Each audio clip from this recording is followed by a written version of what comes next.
നമസ്കാരം. ഇറാന്റെ ആണവ കേന്ദ്രങ്ങൾ ആക്രമിക്കണമെന്ന് ഇസ്രായേലിനോട് US മുൻ പ്രസിഡന്റ് ഡൊണാൾഡ് ട്രംപ് ഇപ്പോൾ ആഹ്വാനം ചെയ്തിരിക്കുകയാണ്.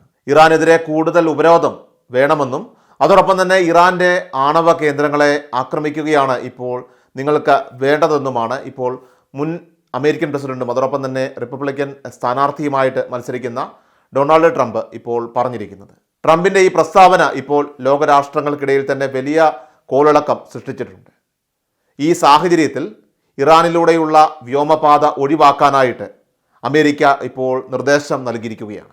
ഇറാനെ ആക്രമിച്ചാൽ അതിൻ്റെ തിരിച്ചടി അത് ഭയാനകമാകുമെന്ന ഒരു ആശങ്കയാണിതെന്നാണ് ഇപ്പോൾ അന്താരാഷ്ട്ര വിലയിരുത്തുന്നത്. മാത്രമല്ല US പ്രസിഡന്റ് ജോ ബൈഡൻ ഇറാന്റെ ആണവ കേന്ദ്രങ്ങൾക്ക് നേരെ ആക്രമണം നടത്തുന്നതിനെതിരായിട്ടുള്ള നിലപാട് സ്വീകരിച്ചിരുന്നു. ഇതിന് വിരുദ്ധമാണ് ട്രംപിൻ്റെ ഇപ്പോഴത്തെ ഈ ഒരു പ്രതികരണം. ബൈഡന്റെ നിലപാട് അത് തെറ്റാണെന്നും ട്രംപ് പറയുകയുണ്ടായി. ഇറാന്റെ ആണവശേഷിയാണ് നമുക്കുള്ള ഏറ്റവും വലിയ വെല്ലുവിളിയെന്നും അതിനെ ആക്രമിക്കുകയാണ് ചെയ്യേണ്ടതെന്നുമാണ് ഇപ്പോൾ ഡൊണാൾഡ് ട്രംപ് പറഞ്ഞിരിക്കുന്നത്. ജോ ബൈഡനോട് ഈ പ്രശ്നവുമായി ബന്ധപ്പെട്ട് കാര്യങ്ങൾ ചോദിച്ചപ്പോൾ ആദ്യം ആണവ കേന്ദ്രങ്ങൾ തകർക്കുകയാണ് വേണ്ടതെന്നും തുടർന്ന് വരുന്ന പ്രശ്നങ്ങൾ അത് പിന്നീട് നോക്കാം എന്നുമായിരുന്നു അദ്ദേഹം മറുപടി പറയേണ്ടിയിരുന്നതെന്നാണ് ഇപ്പോൾ ട്രംപ് പറയുന്നത്. ഇസ്രായേൽ അങ്ങനെ ചെയ്യാൻ പോവുകയാണെങ്കിൽ അതിൻ്റെ അർത്ഥം അതുതന്നെയാണ്. പക്ഷേ അവരുടെ പദ്ധതികൾ എന്താണെന്ന് അറിയേണ്ടിയിരിക്കുന്നുവെന്നാണ് ഇപ്പോൾ ട്രംപ് പ്രതികരിച്ചിരിക്കുന്നത്. ഇസ്രായേലിന് നേരെ കഴിഞ്ഞ ദിവസം 180ഓളം മിസൈലുകൾ ഇറാൻ അയച്ചിരുന്നു. മിസൈലുകൾ 90% ഫലം കണ്ടുവെന്നും ഇസ്രായേൽ പറഞ്ഞിരുന്നു. അതുകൊണ്ട് തന്നെ ഏത് നിമിഷവും ഇറാനെതിരെ ഇസ്രായേലിൻ്റെ ആ ഒരു പ്രത്യാക്രമണം ആക്രമണം നടത്തുമെന്ന ഭീതി ഇപ്പോൾ നിലനിൽക്കെ ഇസ്രായേലിൽ ഇപ്പോൾ വീണ്ടും ഒരു ചാവേർ ആക്രമണം ഉണ്ടായിരിക്കുകയാണ്. ബസ് സ്റ്റേഷനിൽ നടന്ന വെടിവെപ്പിൽ നിരവധി പേർക്കാണ് ഗുരുതരമായിട്ടുള്ള പരിക്ക് ഏറ്റിരിക്കുന്നത്. അതീവ സുരക്ഷാ മേഖലയായിട്ടുള്ള ഇസ്രായേലിലെ ബിർഷബയിലെ സെൻട്രൽ ബസ് സ്റ്റേഷനിലാണ് ഈ ഒരു വെടിവെപ്പ് ഉണ്ടായിരിക്കുന്നത്. ആക്രമിയെ പോലീസ് വെടിവെച്ച് കൊന്നെങ്കിലും വലിയ ആശങ്കയാണ് ഈ സംഭവം ഇസ്രായേലിൽ ഇപ്പോൾ ഉണ്ടാക്കിയിരിക്കുന്നത്. ഇസ്രായേലിനുള്ളിൽ ഈ അടുത്തിടെ ഇത്തരം നിരവധി ആക്രമണങ്ങൾ ഉണ്ടായ സാഹചര്യത്തിൽ ഇനിയും ഇതുപോലുള്ള ആക്രമണങ്ങൾ ഉണ്ടാകുമോ എന്ന ഭയത്തിലാണ് ഇപ്പോൾ ഇസ്രായേൽ ഭരണകൂടം. ഗാസയിലും അതോടൊപ്പം തന്നെ ലെബനനിലും ശക്തമായിട്ടുള്ള സൈനിക നടപടികൾ തുടരുന്ന ഇസ്രായേലിനോട് പക വീട്ടാൻ ഇറാൻ അനുകൂല അനവധി ചാവേറുകൾ ഇതിനകം തന്നെ ഇപ്പോൾ ഇസ്രായേലിനുള്ളിലേക്ക് നുഴഞ്ഞു കയറിയതായിട്ടാണ് രഹസ്യാന്വേഷണ ഏജൻസികൾ പോലും ഇപ്പോൾ സംശയിക്കുന്നത്. കഴിഞ്ഞ ഒരാഴ്ചക്കിടെ മാത്രമായിട്ട് തന്നെ ഇസ്രായേലിൽ സാധാരണക്കാർക്ക് നേരെ നടക്കുന്നതായിട്ടുള്ള രണ്ടാമത്തെ ഒരു വെടിവെപ്പാണിത്. പരിക്കേറ്റവരെ ചികിത്സിച്ചു വരികയാണെന്ന് ഇസ്രായേലിൻ്റെ ദേശീയ emergency medical disaster ambulance blood service വിഭാഗമായിട്ടുള്ള Magen David Adom MDA Jerusalem പോസ്റ്റിനെ അറിയിച്ചിട്ടുണ്ട്. ഇതിൽ ഒരാളുടെ പരിക്ക് അതീവ ഗുരുതരമാണ്. പരിക്കേറ്റവരെ ബീർഷബയിലുള്ള സൊറാക്ക മെഡിക്കൽ സെന്ററിൽ ഇപ്പോൾ പ്രവേശിപ്പിച്ചിരിക്കുകയാണ്. ഈ സ്ഥലത്ത് ഇപ്പോൾ വലിയ രീതിയിലുള്ള പോലീസ് സംഘമാണ് നിലയുറപ്പിച്ചിരിക്കുന്നത്. മാത്രമല്ല വലിയ രീതിയിലുള്ള കനത്ത സുരക്ഷയാണ് ഇവിടെ ഇപ്പോൾ ഏർപ്പെടുത്തിയിരിക്കുന്നത്. ഈ മാസം 1 ഇസ്രായേലിലെ ടെൽ അവീവിൽ ഒരു ഭീകരാക്രമണം റിപ്പോർട്ട് ചെയ്യപ്പെട്ടിരുന്നു. ലൈറ്റ് റെയിൽവേ സ്റ്റേഷന് സമീപം ജെറുസലേം സ്ട്രീറ്റിൽ നടന്ന ആക്രമണത്തിൽ ഏതാണ്ട് 8ഓളം ആളുകൾ കൊല്ലപ്പെടുകയും അതുപോലെ തന്നെ 7 പേരോളം ആളുകൾക്ക് പരിക്കേൽക്കുകയും ചെയ്തതായിട്ടും പോലീസ് ഔദ്യോഗികമായി തന്നെ സ്ഥിരീകരിച്ചിട്ടുണ്ട്.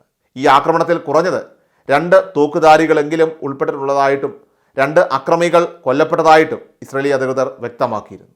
ഇതിനെല്ലാം തൊട്ടു പിന്നാലെയാണ് ഇപ്പോൾ വീണ്ടും ഒരു ആക്രമണം ഉണ്ടായിരിക്കുന്നത്. ഹമാസ് ഇസ്രായേലിനെ ആക്രമിച്ചതിൻ്റെ തലേ ദിവസമാണ് ഇത്തരമൊരു ആക്രമണം ഉണ്ടായി എന്നതും വളരെ ശ്രദ്ധേയമായിട്ടുള്ള കാര്യമാണ്. ഇനി ഇറാനെ ഇസ്രായേൽ ആക്രമിച്ചാൽ അല്ലെങ്കിൽ കൂടുതൽ ചാവേർ ആക്രമണം ഇസ്രായേലിൽ ഉണ്ടാകുമോ എന്ന ആശങ്ക ഇപ്പോൾ അമേരിക്കൻ രഹസ്യാന്വേഷണ ഏജൻസികളും ഇസ്രായേലുമായി ബന്ധപ്പെട്ട് പങ്കുവച്ചിട്ടുണ്ട്. ഇറാന്റെ തന്നെ ആണവ എണ്ണ കേന്ദ്രങ്ങൾക്ക് നേരെ ഒരു കാരണവശാലും ആക്രമണം നടത്തരുതെന്ന് അമേരിക്ക ഇപ്പോൾ ഇസ്രായേലിനോട് ആവശ്യപ്പെട്ടിട്ടുണ്ടെങ്കിലും ഇസ്രായേൽ ആകട്ടെ ഇക്കാര്യത്തിൽ ഒരു ഉറപ്പും അമേരിക്കയ്ക്ക് ഇതുവരെ നൽകിയിട്ടില്ല. ഇസ്രായേൽ ആണെങ്കിൽ ആക്രമണം കടുപ്പിച്ചാൽ ഇറാൻ ചേരിയുടെ ഭാഗത്തുനിന്നും അമേരിക്കയ്ക്ക് നേരെ പോലും ഒരു ആക്രമണം ഉണ്ടാകാനുള്ള സാധ്യതയും ഇപ്പോൾ രഹസ്യാന്വേഷണ ഏജൻസികൾ പോലും കാണുന്നുണ്ട്. അപ്പോൾ ഈ ഒരു സാഹചര്യം അത് കൃത്യമായി പരിഗണിച്ച് അമേരിക്കയിലേക്ക് വരുന്നതും അമേരിക്കയിൽ നിന്ന് തിരിച്ചു പോകുന്നതുമായിട്ടുള്ള എല്ലാ വിമാനങ്ങളും അവയെല്ലാം തന്നെ ഇറാൻ വ്യോമപാത ഒഴിവാക്കാനാണ് ഇപ്പോൾ അമേരിക്കൻ അധികൃതർ പോലും നിർദ്ദേശം നൽകിയിരിക്കുന്നത്. അതേസമയം ഇസ്രായേൽ എങ്ങാനും ആക്രമിച്ചാൽ അത് ചരിത്രത്തിൽ ഇന്ന് വരെ നേരിടാത്ത പ്രഹരം ഇസ്രായേൽ നേരിടേണ്ടി വരുമെന്നാണ് ഇറാൻ ഇപ്പോൾ മുന്നറിയിപ്പ് നൽകിയിരിക്കുന്നത്. ഇറാൻ്റെ ഓപ്പറേഷൻ സ്ട്രാറ്റജി എന്തായിരിക്കും? ഇതാണ് ഇപ്പോൾ എല്ലാവരും ഉറ്റുനോക്കുന്നത്. എന്നാൽ ഇതിൽ വ്യക്തമല്ലെങ്കിലും പ്രതിരോധിക്കാനായിട്ട് മേഖലയിൽ തമ്പടിച്ചിട്ടുള്ള അമേരിക്കൻ സൈനികർക്ക് ബൈഡൻ്റെ ഭരണകൂടം ഇപ്പോൾ എല്ലാ നിർദ്ദേശങ്ങളും നൽകിയിട്ടുണ്ട്. ഇസ്രായേലിന് നേരെയുള്ള ആക്രമണം അതിനെ പ്രതിരോധിക്കാനാണ് ഇപ്പോൾ ബൈഡൻ നിർദ്ദേശം നൽകിയിരിക്കുന്നത്. സംഘർഷമുണ്ടായാൽ തിരിച്ച് ഇറാനെ ആക്രമിക്കുവാൻ അമേരിക്കൻ സൈന്യത്തിന് ബൈഡൻ നിർദ്ദേശം നൽകിയിട്ടില്ല എന്നതും ഇപ്പോൾ ശ്രദ്ധേയമാണ്.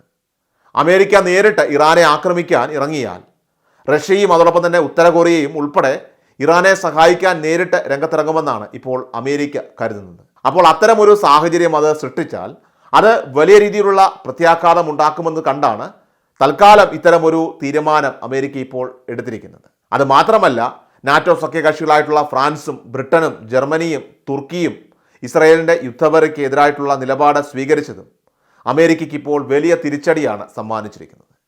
ഇസ്രായേലിന് ആയുധം നൽകുന്നത് അവസാനിപ്പിക്കണമെന്ന് ഫ്രാൻസ് ആവശ്യപ്പെട്ടതും ഇസ്രായേലിനും അമേരിക്കയ്ക്കും ഇപ്പോൾ അപ്രതീക്ഷിതമായിട്ടുള്ളൊരു പ്രഹരമായി തന്നെ മാറിയിട്ടുണ്ട്. ബ്രിട്ടനും സമാനമായിട്ടുള്ള നിലപാടാണ് ഇപ്പോൾ സ്വീകരിച്ചിരിക്കുന്നത്.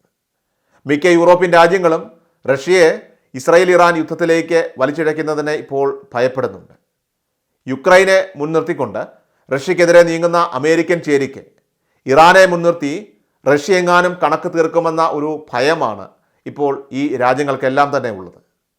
സമാധാന അന്തരീക്ഷത്തിൽ പോയിക്കൊണ്ടിരുന്ന ആ ഒരു ലോകത്തിൻ്റെ ഗതി തന്നെ മാറ്റിമറിച്ച ഇസ്രായേൽ ഹമാസ് സംഘർഷത്തിന് ഇപ്പോൾ ഒരു വർഷം ഇന്ന് തികയുകയാണ്.